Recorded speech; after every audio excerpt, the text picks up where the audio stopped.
Well, President Biden spoke with Russian President Vladimir Putin by phone this morning, warning of, quote, swift and severe costs if Putin decides to invade Ukraine.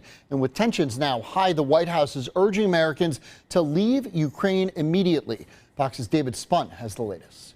The president's call with his Russian counterpart began at 11:04 Eastern Time, ending an hour and 2 minutes later at 12:06. President Biden is at Camp David. We have a picture provided by the White House of the president during the call with President Putin.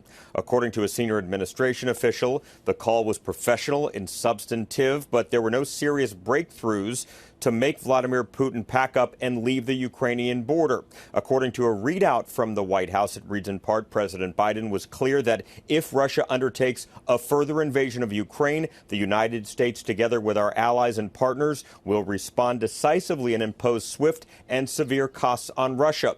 Overnight, State Department and other diplomatic staff were told to leave the U.S. Embassy in Kiev. This is a significant move as it shows that the United States is not only preparing for a conflict, but one that is expected to make its way to the Ukrainian capital. Presidents Biden and Putin met face-to-face in Geneva over the summer. Ukraine was not even the top topic of that meeting. This was in June. How things have changed.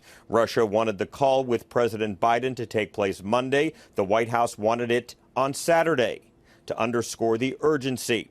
Here's National Security Advisor Jake Sullivan on Friday. If you stay, you are assuming risk with no guarantee that there will be any other opportunity to leave, and no prospect of a U.S. military evacuation in the event of a Russian invasion.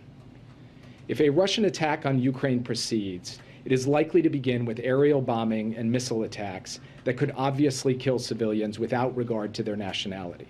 Russia continues to insist right now there will not be an invasion, but listen to this. Russia is telling its embassy staff in Kiev to leave the city immediately, if that tells you anything. At the White House, David Spunt, Fox News.